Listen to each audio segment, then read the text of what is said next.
Ya, prospek kinerja PT United Tractors Tbk atau UNTR atau UNTR yang diperkirakan menghadapi tekanan sepanjang tahun 2026.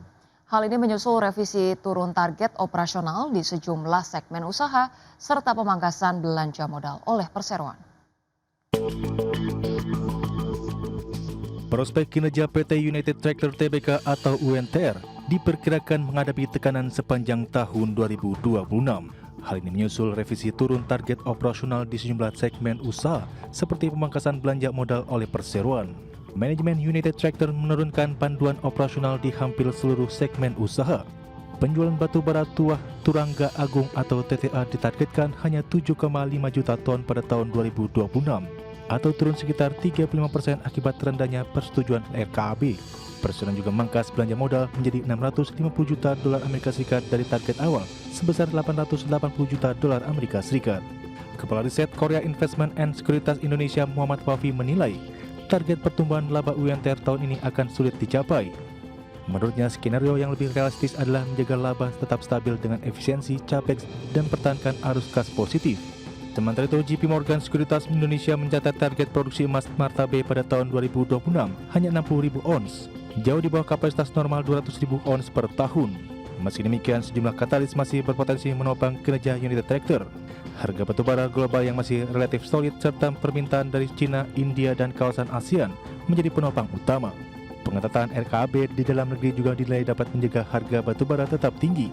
Selain itu, normalisasi operasional tambang emas martabe pada paruh kedua 2026 berpeluang mendorong pemulihan kinerja perseroan. Berbagai sumber untuk ID Action. Ya, kita ke informasi berikutnya pemirsa. Pergerakan IHSG di bulan Juni 2026 disebut akan dibayangi oleh sentimen kebijakan ekspor satu pintu, pergerakan rupiah dan realisasi dari rebalancing FTSE Russell. Sementara itu dari sisi teknikal, Head of Research Kiwum Sekuritas, Liza Kamelia Suryanata, menyatakan level 6.000 hingga 5.882 menjadi zona support bagi IHSG saat ini. Indeks harga saham gabungan mengakhiri perdagangan di bulan Mei 2026 di level 6.127 pada Jumat 29 Mei 2026. Secara tahun berjalan, indeks anjlok 29,14%. Arus dana asing masih mencatatkan tren keluar dari pasar saham domestik. Sepanjang tahun berjalan, nilai jual bersih investor asing di seluruh pasar mencapai 45,45 triliun rupiah. Head of Research Kiwum Sekuritas Liza Kamelia Suryanata menyampaikan, pergerakan IHSG di Juni 2026 akan diawali sentimen PT Danantara Sumber Daya Indonesia, pergerakan rupiah dan penilaian rebalancing FTSE Russell yang akan terrealisasi 19 Juni 2026.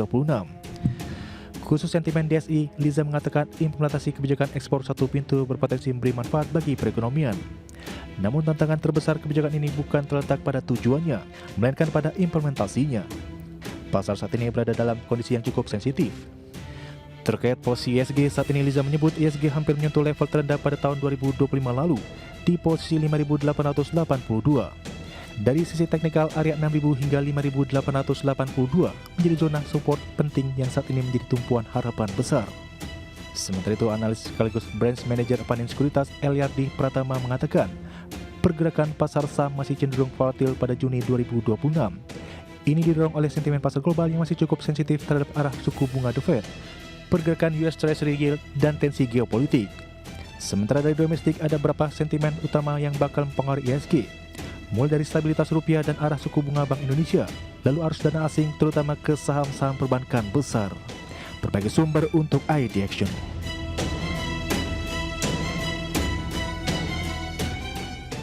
Pemirsa, harga minyak melonjak lebih dari 4% pada perdagangan Senin setelah kantor berita Iran Tasnim melaporkan Teheran menghentikan negosiasi tidak langsung dengan Amerika Serikat. Laporan itu juga menyebutkan Iran dan sekutunya tengah menyiapkan langkah untuk memblokir sepenuhnya Selat Hormuz serta berpotensi mengganggu jalur pelayaran strategis lainnya. Ya pemirsa, ketegangan di Timur Tengah meningkat dalam beberapa hari terakhir setelah Iran dan Amerika saling melancarkan serangan.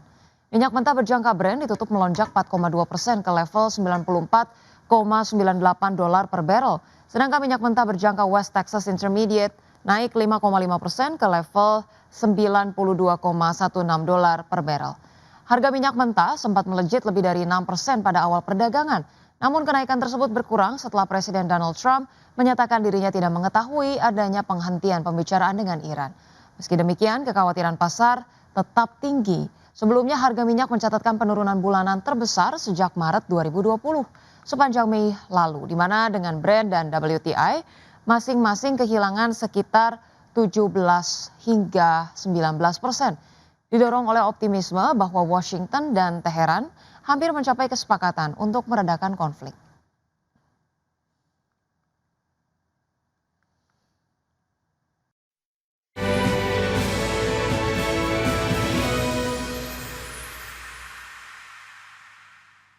Ya, terima kasih Anda masih bergabung sama kami, pemirsa, dan kita masuk informasi dari emiten. PT Petrindo Jaya Kreasi Tbk merespon rencana pemerintah menerapkan kebijakan ekspor satu pintu melalui PT Danantara Sumber Daya Indonesia. Iya, pemirsa, manajemen ini menyatakan bahwa perseroan belum dapat memberikan penilaian yang definitif mengenai potensi dampaknya terhadap operasional, kondisi keuangan, kontrak dengan pelanggan, hingga resiko pembiayaan. PT Petrindo Jaya Kreasi Tbk merespon rencana pemerintah menerapkan kebijakan ekspor satu pintu melalui PT Danantara Sumber Daya Indonesia. Presiden menilai hingga saat ini belum ada aturan resmi yang diterbitkan pemerintah sehingga dampak kebijakan tersebut terhadap bisnis belum dapat disimpulkan secara pasti. Direktur Utama PT Petrindo Jaya Kreasi Tbk, Michael, menyatakan bahwa presiden belum dapat memberikan penilaian definitif mengenai potensi dampaknya terhadap operasional, kondisi keuangan, kontrak dengan pelanggan, hingga risiko pembiayaan.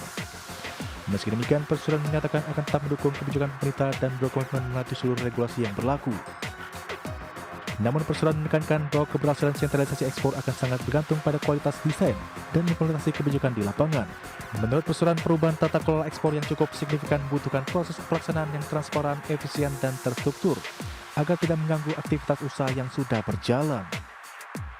Selain itu, Presiden menilai kepastian hukum dan konsistensi penegakan aturan menjadi faktor penting agar kebijakan tersebut dapat memperoleh kepercayaan dari investor serta konsumen global.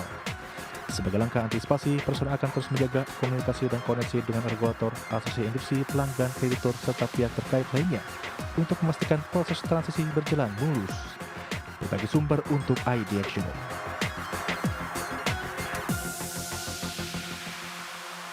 Ya, pemirsa, kita bergeser ke informasi berikutnya. Pemirsa, masih dari emiten terkait dengan emiten produsen air minum dalam kemasan. PT Sariguna Primatirta Tbk tetap optimistis mampu menjaga pertumbuhan penjualan di tahun 2026 meski kondisi ekonomi penuh dengan ketidakpastian.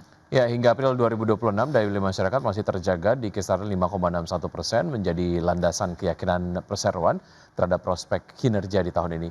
Di sisi industri, pertumbuhan industri AMDK setiap tahunnya tercatat konsisten di kisaran 5 hingga 8%. Pertumbuhan industri yang selalu konsisten tersebut mampu menjadi indikasi mengenai adanya permintaan yang tetap kuat di tahun ini.